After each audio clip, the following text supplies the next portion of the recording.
सभी को नमस्कार। स्वागत है आप सभी का साइंस एंड फन पे, जहाँ पे टीचर्स आपको दिल और दिमाग दोनों से पढ़ाते हैं। तो आज हम लोग मिल रहे हैं हमारे लास्ट लेक्चर के लिए, मोशन के लास्ट लेक्चर के लिए आज हम लोग यहाँ मिले हैं। तो मोशन के सेकेंड लास्ट यानी कि हमारे जो फोर्थ लेक्चर था, आज हमारा फिफ्थ लेक्चर है।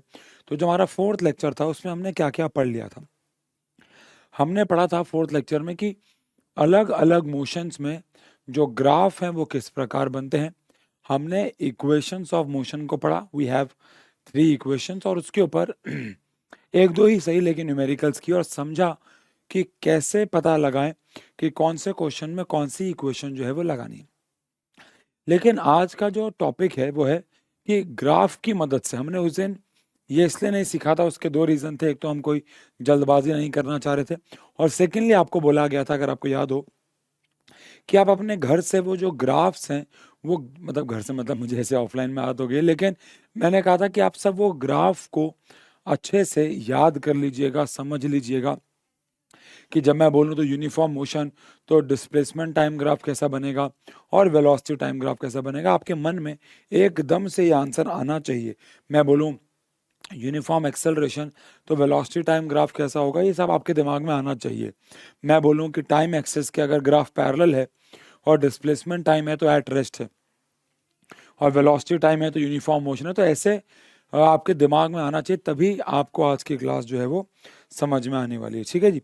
तो आज की हमारी जो पढ़ाई है वो किस चीज़ के ऊपर है कि ग्राफ की मदद से हम कैसे डिस्प्लेसमेंट, वेलोसिटी और एक्सेलरेशन निकालते हैं, और साथ ही साथ हम लोग पढ़ेंगे कि यूनिफॉर्म मोशन क्या है। ऑल्दो यूनिफॉर्म मोशन में इतना है सच कुछ ज़्यादा काम है नहीं।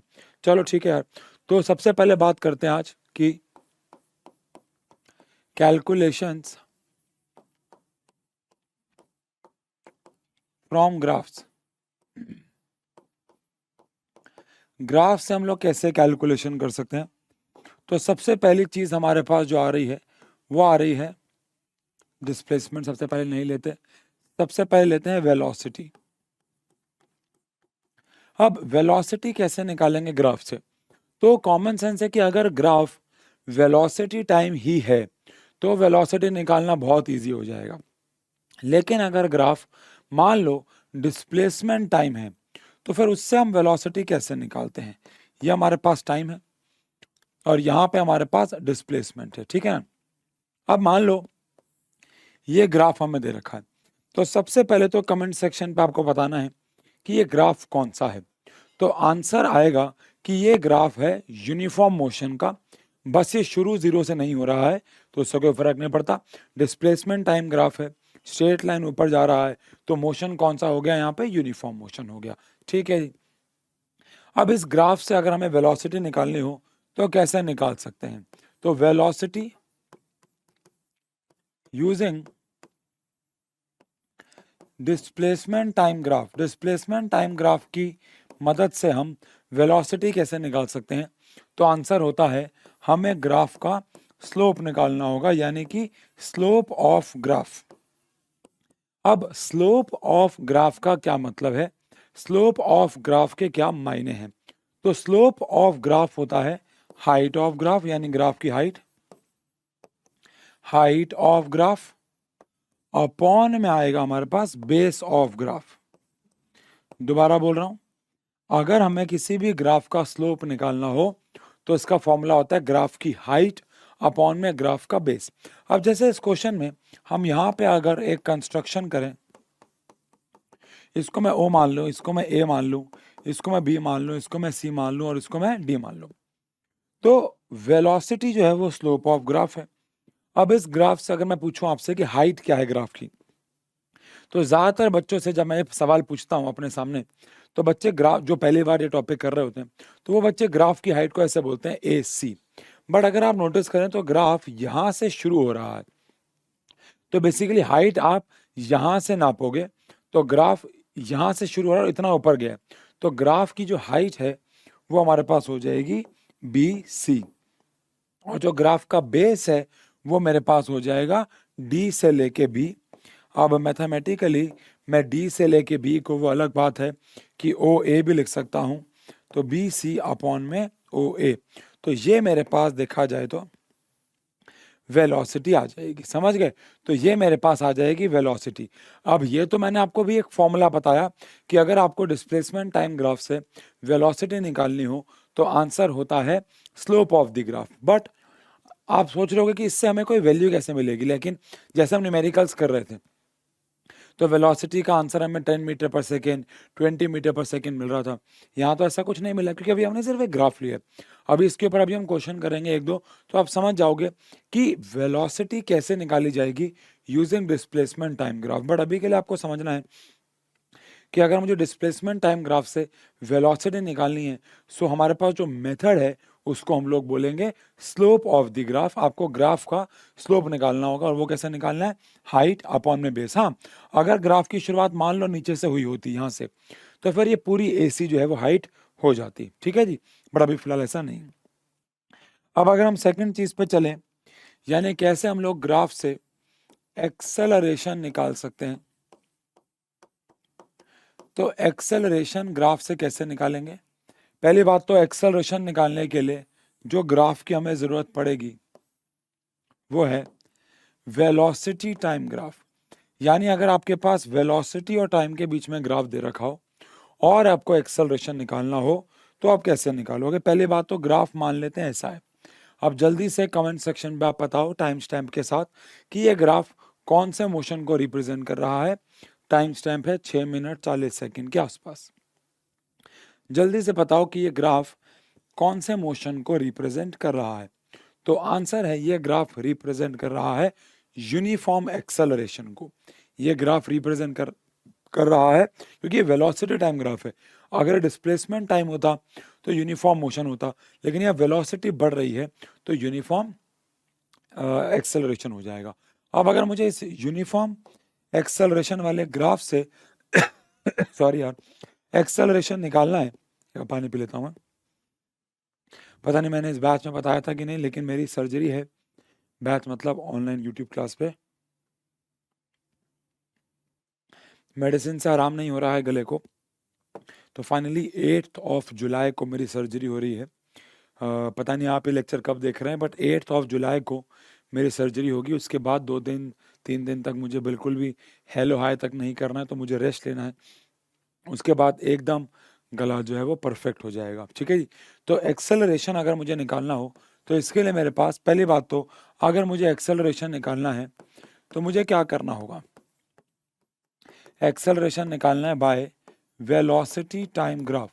तो अगर वेलोसिटी टाइम ग्राफ से मुझे एक्सेलरेशन निकालना हो तो हमारे पास जो तरीका है वो सेम है, और वो है slope of velocity time graph. अब आपको कंफ्यूज नहीं होना है भाई, कैसे। अगर मेरे पास वेलोसिटी टाइम ग्राफ है और मैं उसका स्लोप निकाल रहा हूं तो मुझे एक्सेलरेशन मिलेगा।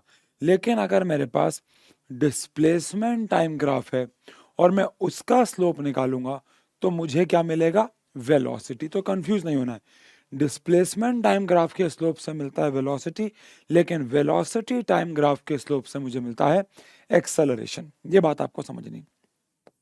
तो अब एक्सेलरेशन अगर मुझे निकालना हो तो स्लोप ही है, अब चाहे वो वेलोसिटी टाइम ग्राफ का हो चाहे वो डिस्प्लेसमेंट टाइम ग्राफ का हो, फॉर्मूला वही रहेगा स्लोप का, और वो है हाइट ऑफ ग्राफ अपॉन में बेस ऑफ ग्राफ। ग्राफ की हाइट अपॉन में ग्राफ का बेस, ठीक है जी। तो सेम है। अब यहां पे अगर मैं फिर से थोड़ी सी कंस्ट्रक्शन यहां पे करता हूं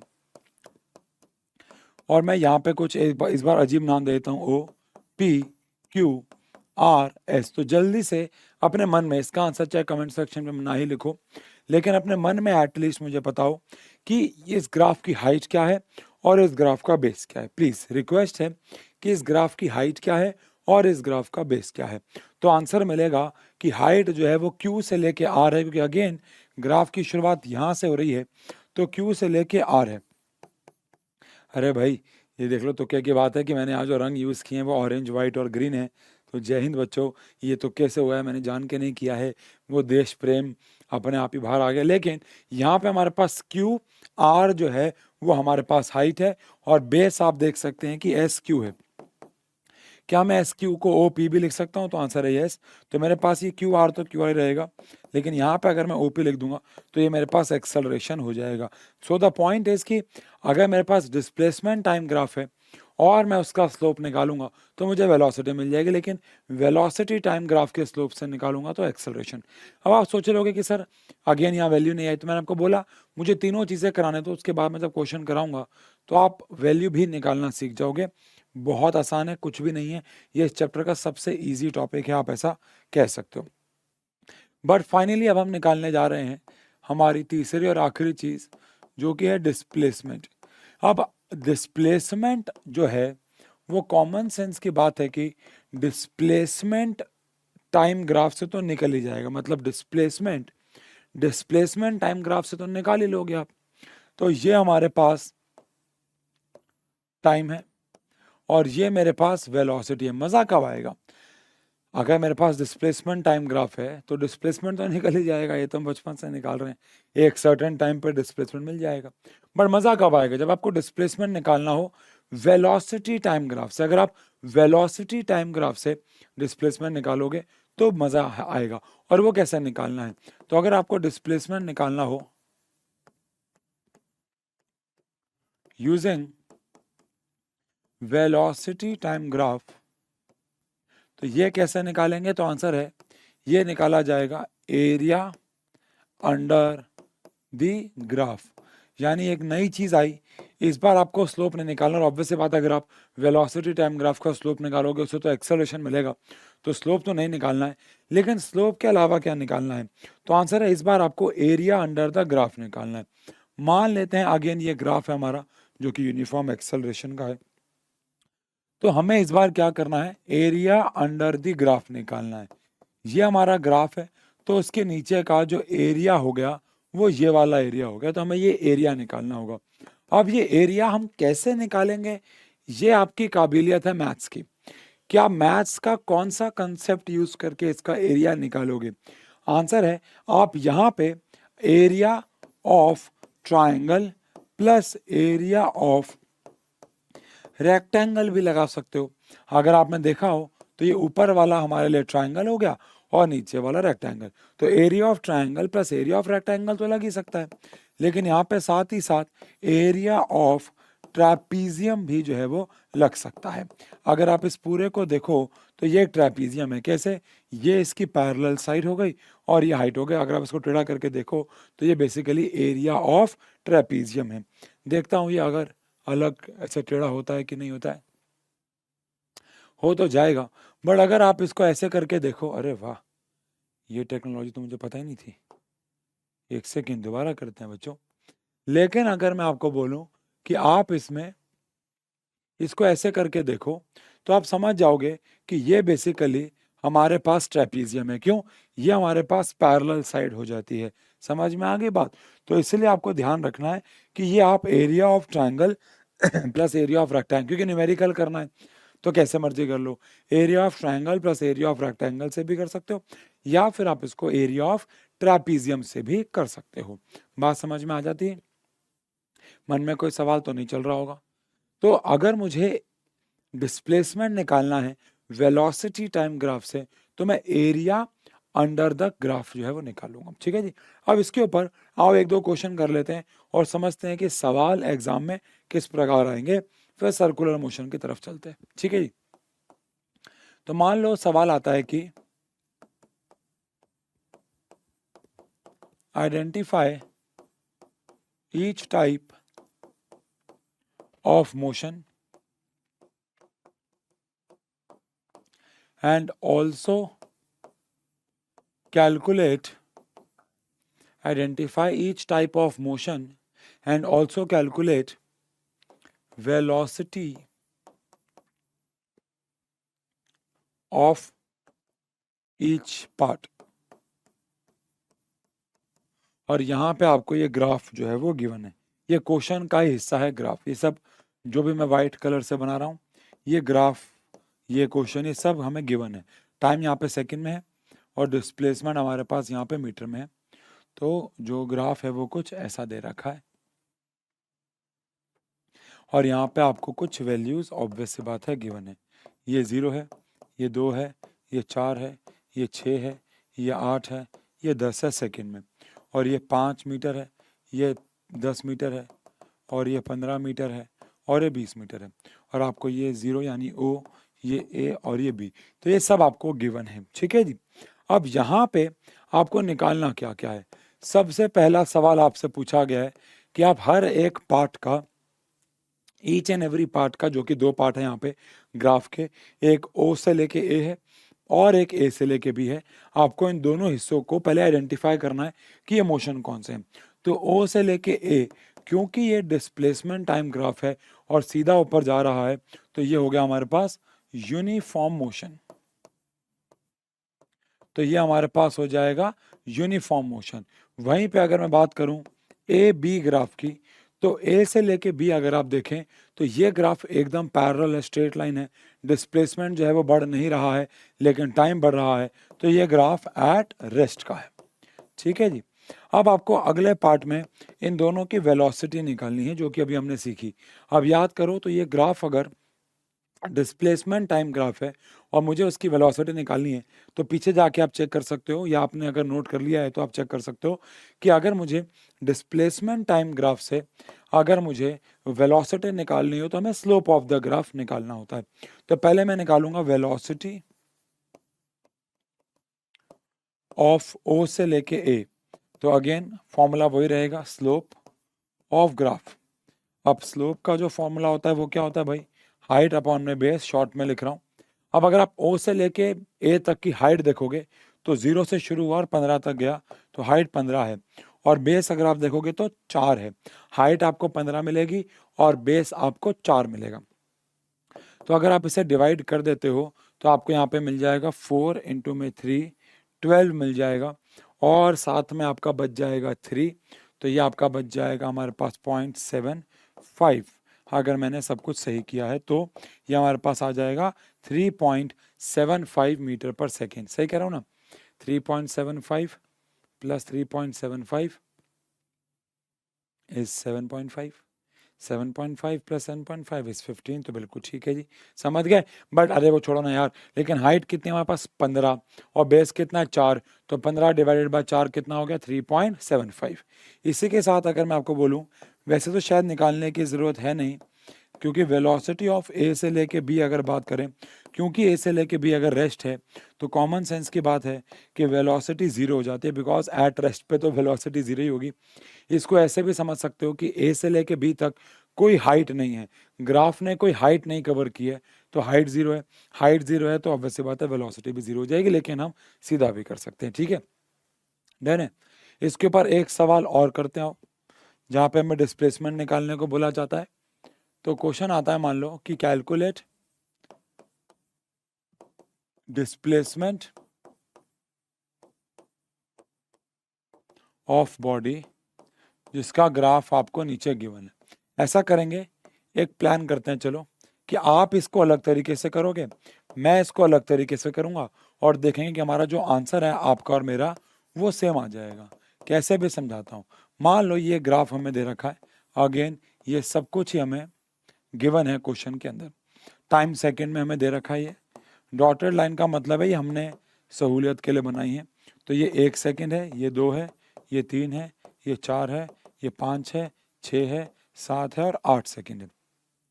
वेलोसिटी 10 है, 20 है, 30 है, 40 है। ठीक है जी, ऐसा है।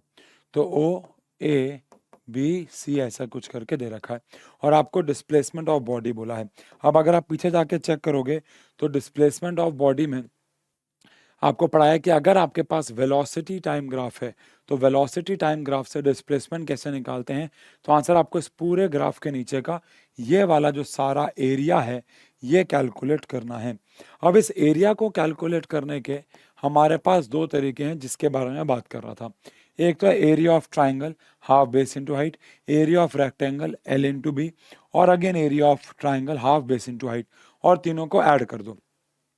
या फिर एक और मुझे लगता है आसान तरीका है कि मैं सीधा एरिया ऑफ ट्रापीजियम निकाल लूं और उससे भी आंसर वही आएगा। तो मैं एरिया ऑफ ट्रापीजियम से कर रहा हूं, लेकिन अभी आप क्या करो, मेरी रिक्वेस्ट रहेगी कि जैसे ही मैं एरिया ऑफ ट्रेपीजियम के लिए सॉल्व कर लूँगा पूरा, आप बिल्कुल उसी वक्त वीडियो को पॉज कर देना और इसको area of triangle plus rectangle plus triangle के लिए करना। तो आप क्या देखोगे कि आंसर सेम आ रहा है, ठीक है ना। ऑब्वियस सी बात है, सेम आना चाहिए। तो अगर मुझे इस ग्राफ से डिस्प्लेसमेंट निकालना है तो आंसर हो जाएगा एरिया अंडर ग्राफ। आंसर हो जाएगा एरिया अंडर ग्राफ। अब डिस्प्लेसमेंट को हम ऐसे दिखाते हैं। एरिया के लिए मैं एरिया ऑफ ट्रापीजियम निकालने वाला हूँ, ओ सी बी ए। ओ सी बी ए, यहाँ पे मैं इसका एरिया निकालने वाला हूँ। तो एरिया ऑफ ट्रापीजियम का formula half sum of parallel side. Area of trapezium का फॉर्मूला होता है half sum of parallel side, sum of parallel sides into में हमारे पास होता है height, half sum of parallel side into में हाइट। तो हाफ ही रहेगा। अब पैरेलल साइड अगर हम देखें तो ये पूरी एक पैरेलल साइड है विच इज 8 प्लस एक पैरेलल साइड ए से लेके बी है जिसकी शुरुआत 2 से हो रही है और खत्म ये 5 पे हो रहा है। तो 2 से 5 तक की जो हाइट होती है वो 3 होती है, इनटू में जो हाइट है हमारे पास वो 30 है। तो अगर मैं इसको सॉल्व करता हूँ तो ये मेरे पास 15 आ जाएगा। तो 8 + 3 मेरे पास 11 इंटू में 15 आ जाएगा। तो ये आ जाएगा मेरे पास 165 मीटर। तो एरिया ऑफ ट्रेपीजियम 165। मैं मीटर क्यों लिख रहा हूँ, बच्चे कहते हैं मीटर स्क्वायर। अरे नहीं नहीं नहीं, ये है तो एरिया, लेकिन जो आएगा आंसर वो तो डिस्प्लेसमेंट का ही है ना। और डिस्प्लेसमेंट की एसआई यूनिट क्या होती है बच्चों, मीटर होती है। और अब आप क्या करना, इसको same area of triangle plus rectangle plus triangle करना और करो, करना नहीं करो, अभी करो और कमेंट सेक्शन पे मुझे आंसर बताओ। वीडियो पॉज कर लो आराम से, कमेंट सेक्शन पे आंसर बताओ कि आंसर 165 ही आ रहा है या अलग आ रहा है।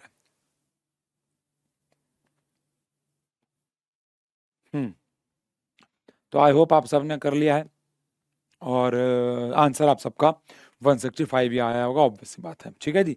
चलिए फिलहाल आगे बढ़ते हैं। वैसे तो ये चैप्टर खत्म हो गया है, लेकिन एक छोटा सा टॉपिक यहाँ पे बचता है और वो है यूनिफॉर्म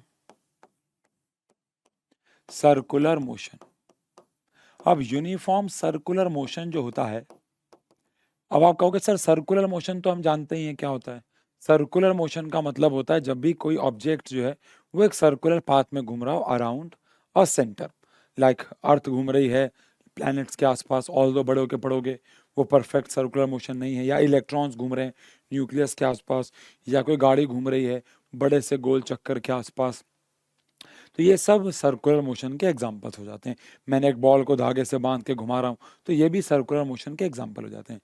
बट क्या आप ये देखो, जब भी हम बोलते हैं यूनिफॉर्म, यूनिफॉर्म मोशन में हमेशा एक्सेलरेशन जीरो रहता है, क्योंकि जो ऑब्जेक्ट है अगर वो यूनिफॉर्म मोशन में है तो उसकी जो स्पीड है, उसकी जो वेलोसिटी है वो कांस्टेंट रहती है, जिसकी वजह से उसका एक्सेलरेशन जीरो हो जाता है।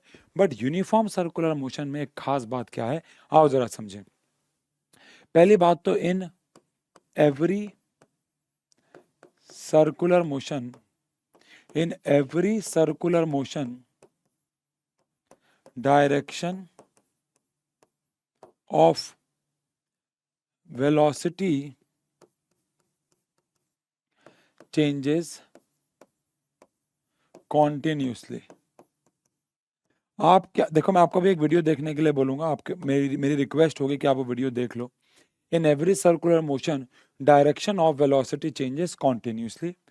अब इसका क्या मतलब है, मैं अभी जब बोलूंगा तब देखना, अभी मत देखना, अभी कोई काम नहीं है। अब मान लो हमारे पास यहाँ पे एक सर्कुलर मोशन है, जो कि एक ऑब्जेक्ट है जो कि सर्कुलर मोशन में दौड़ रहा है, ठीक है ना। एक ऑब्जेक्ट है जो कि कौन से मोशन में दौड़ रहा है, सर्कुलर मोशन में, ठीक है। अब उस अगर सर्कुलर मोशन में दौड़ रहा है तो इसका एक सेंटर भी होगा ओ, ठीक है, जिसके आसपास ये घूम रहा होगा। अब मान लेते हैं जो चीज घूम रही है, लाल रंग की कोई चीज या लेट्स से येलो रंग की कोई चीज यहाँ पे घूम रही है, बॉल है वो। तो अगर ये बॉल यहाँ होगी तो आपको शायद ना पता हो, शायद पता हो कि सर्कुलर मोशन में, जैसे मैं गाड़ी चला रहा हूँ स्ट्रेट लाइन में, तो वेलोसिटी तो सेम है, क्योंकि उसकी हमारी हमारी जो स्पीड है 20 मीटर पर सेकेंड, 20 मीटर पर सेकेंड, वो तो सेम है। साथ में स्ट्रेट लाइन में चल रहा हूँ तो मेरी डायरेक्शन भी सेम है। लेकिन मैंने आपको पढ़ाया था इस चैप्टर में कि वेलोसिटी एक वेक्टर क्वांटिटी है जिसके पास मैग्नीट्यूड और डायरेक्शन दोनों है। अब यहाँ पे एक बॉल है जिसकी वेलोसिटी 2 मीटर पर सेकेंड है, लेकिन उसकी डायरेक्शन क्या होगी? तो आंसर है यहाँ। अब अगर आपको ये नहीं पता तो मैं आपको समझाता हूँ अभी। लेकिन मान लो ये बॉल यहाँ आ गई, तो इसकी स्पीड अभी भी 2 मीटर पर सेकेंड ही है, लेकिन डायरेक्शन यहाँ हो जाएगी। अब ये बॉल मान लो यहाँ आ गई, इसकी स्पीड अभी भी 2 मीटर पर सेकेंड ही है, लेकिन डायरेक्शन यहाँ हो जाएगी। मैथ्स में इसको हम टेंजेंट बोलते हैं। अभी हो सकता है आपने ये वर्ड ना सुना हो, बट हर जगह पे घूमने पे इसकी जो वेलोसिटी स्पीड है वो तो 2 मीटर पर सेकेंड ही है, लेकिन अगर आप डायरेक्शन देखें तो वो ऐसे ऐसे ऐसे ऐसे ऐसे। अब मैं आपको एक रिक्वेस्ट करूंगा, अगेन मैं ये काम व्यूज़ के लिए नहीं कर रहा हूँ, आप सब कितने ही व्यूज़ दे दोगे उस वीडियो पे मुझे, आपकी भलाई के लिए कर रहा हूँ, जाके कर लेना प्लीज़। आप ना जब मैं बोलूँ तो इस वीडियो को रोकना और अपने यूट्यूब पे जाके सर्च कर लेना साइंस एंड फन, जो मेरा वाला वो वाला चैनल है जहाँ पे मैं एक्सपेरिमेंट की वीडियोस डालता हूँ, जहाँ पे लगभग 5 लगभग क्या 5.2 मिलियन सब्सक्राइबर्स हैं। आप उस चैनल पे जाके देखना। आप अगर चैनल का होम पेज खोलोगे तो आपको एकदम ऊपर वीडियो दिख जाएगी जहाँ मैंने आँख में पट्टी पहन के थंबनेल खिंचवाया हुआ है। उस वीडियो को जाके आप ज़रूर देखिएगा प्लीज़, आप समझ जाएंगे मैं क्या कहना चाह रहा हूँ। कि अगर मैं एक बॉल को, अभी नहीं जब मैं बोलूँगा तब देखना, अगर मैं एक बॉल को एक धागे से बांध के घुमाता हूँ, तो जहां मैं धागा छोड़ दूंगा, जैसे मान लो बॉल घूम रही है और वो घूम के यहाँ आई, और मैं अगर धागे को यहाँ छोड़ दूंगा तो बॉल यहाँ चली जाएगी, यहाँ छोड़ूंगा तो बॉल यहाँ चली जाएगी, यहाँ छोड़ूंगा तो बॉल यहाँ चली जाएगी, और यहाँ छोड़ूंगा तो बॉल यहाँ। द पॉइंट इज कि आप कहीं भी छोड़ दो बॉल उसी डायरेक्शन में सीधा चली जाएगी। अब एक बार प्लीज जाके वो वीडियो देखो, मैं रिक्वेस्ट करूंगा, आप वो देखेंगे तो आपका ये वाला कंसेप्ट और ज्यादा क्लियर हो जाएगा। जाके देखो एक बार। ठीक है, तो आई होप वो वीडियो आप देख के आए हैं। उस वीडियो में आपने क्या देखा कि जब हम धागे को छोड़ रहे हैं तो जहां छोड़ रहे हैं बॉल उसी के टेंजेंशियली यानी उसी के डायरेक्शन में सीधा जा रही है। इसका मतलब क्या है कि in every circular motion direction of velocity changes continuously, due to which even if motion is uniform, speed is constant but velocity changes due to change in direction.